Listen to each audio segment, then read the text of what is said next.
السلام عليكم، مرحبا بكم فيديو جديد على قناتكم قناة اسمع اش كاين. هذا كان هو اول رد الرئيس الفيفا على الكلام اللي كان قالوا لي اشرف حكيمي. سمعوا اشنو قال.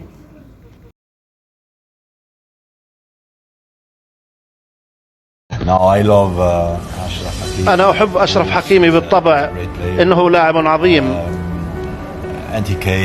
ولقد جاء واعتذر عما بدر منه وكان رائعا. وفي خضم المباراة يمكنك أن تقول أشياء لا ترغب بقولها،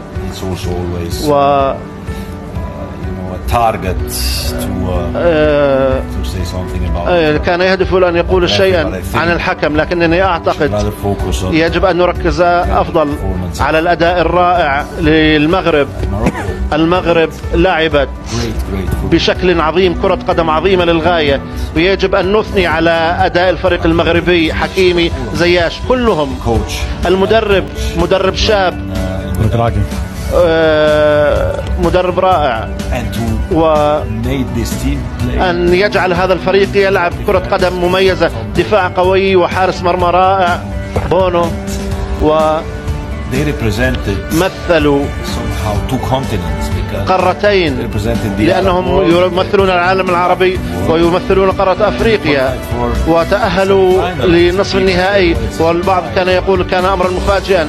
هذا مفاجئا، ربما كان مفاجئا، لكن إذا لا تنظر إلى سير اللاعبين وسيرة المدرب وتشاهد بعض مبارياتهم السابقة، وإذا لا تعرف ما يعني الجمهور المغربي، كان اللاعب الثاني عشر للفريق. لا علينا أن نثني على أداء المغرب، ويجب أن نثني على الفريق كله، المشجعين أيضا، مشجعين المغرب الذين كانوا رائعين كذلك. والمغرب أصبحت الفريق الذي يشجعه الجميع بغض النظر عن الجنسية،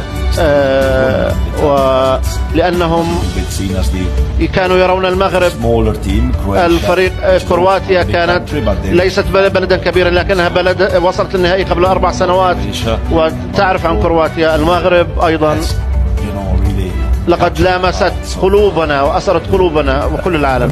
أعتقد بأن كرة القدم العربية سواء في شمال أفريقيا أو الشرق الأوسط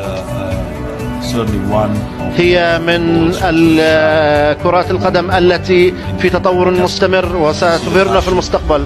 وعندما نرى العاطفة التي تجتاح المنطقة باتجاه كرة القدم ومنطقة في منطقة الشرق الأوسط وشمال أفريقيا، وترى المواهب الموجودة هناك أيضا، أعتقد قطر بطل آسيا، لكن للأسف في هذه النسخة كان الأداء لم بمستوى كأس آسيا. لكن عندما في كأس آسيا عليك أن تكون متميزا في لعبك. لقد رأينا السعودية، تونس، المغرب، الجزائر لم تكن حاضرة، مصر لم تكن هنا، لم يتأهلوا للأسف، لكنهم لاعبون مميزون وهم لاعبون على مستوى عالمي.